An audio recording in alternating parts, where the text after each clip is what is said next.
Okay, so let's call this Digitizing Part 2, because it would be a tragedy if you got the idea that your project was completely done, because it's not. So here's our pattern. What we need to do is these pieces that were mirrored, we need to indicate that they're mirrored.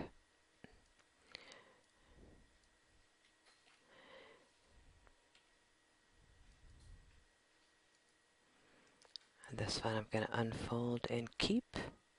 No. Okay. And that way, if you have mirrored pieces, it's actually ideal if you just supply half the piece, and then that way there's no ambiguity as to which side takes precedence over the other.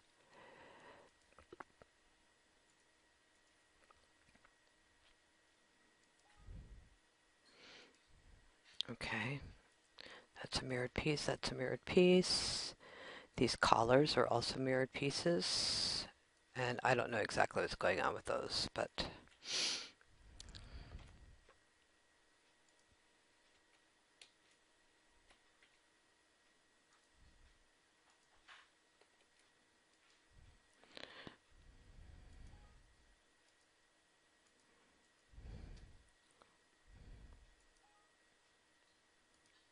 okay.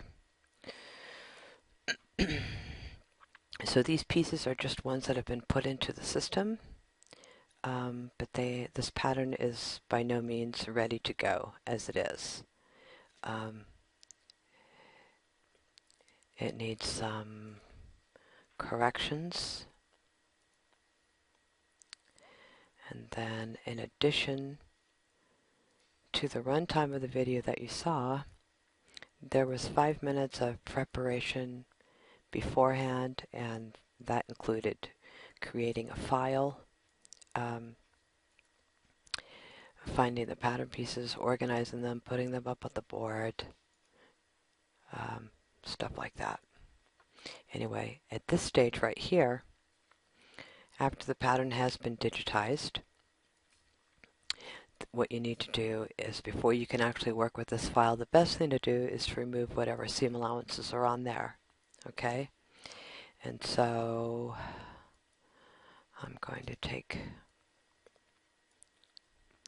off seam allowances. 1/4 of an inch are here and here. Oops. And then here, here, here. And this isn't something that you're just going to know. That's why when you send a pattern, or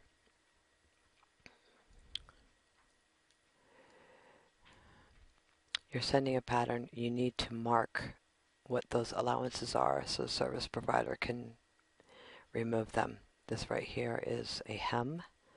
Here's our facing. All outside edges. This is the center front that I'm touching right now.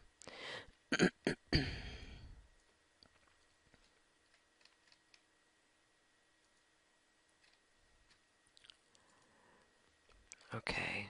Oh, and right here, this is also a 1/4. Alright, and this is a 1/4. All the outside edges on the bottom. And now I'm going to take off. The rest of the seams are 3/8.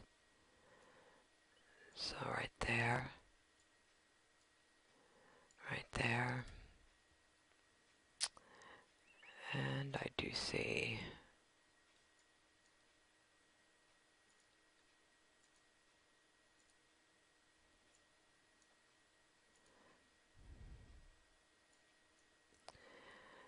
take all these off here.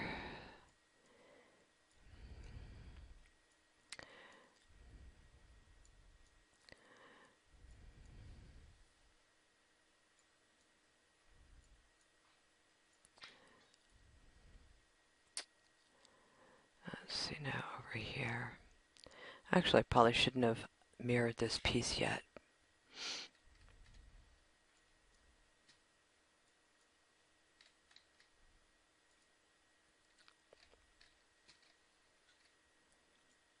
That's a shoulder line. And then I'm aware that this piece right here got a little wonky, so I need to take off that seam allowance again. I'm going to click Save, just so we don't want to lose this work, and we have a problem. Points are too close. No problem.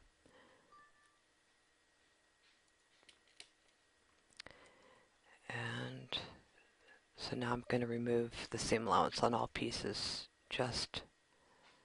Wait, not that one. That's a welt. I want to remove all the seam allowances.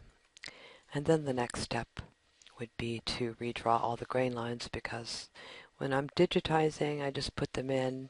However, the system will not let me put in a pattern piece without putting in the grain line, but the grain lines are usually never as straight as the computer would make them.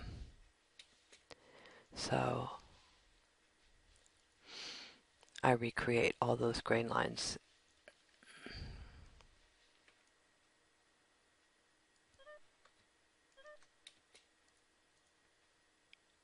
Convert to grain line. So this one right here is not straight. This is a welt.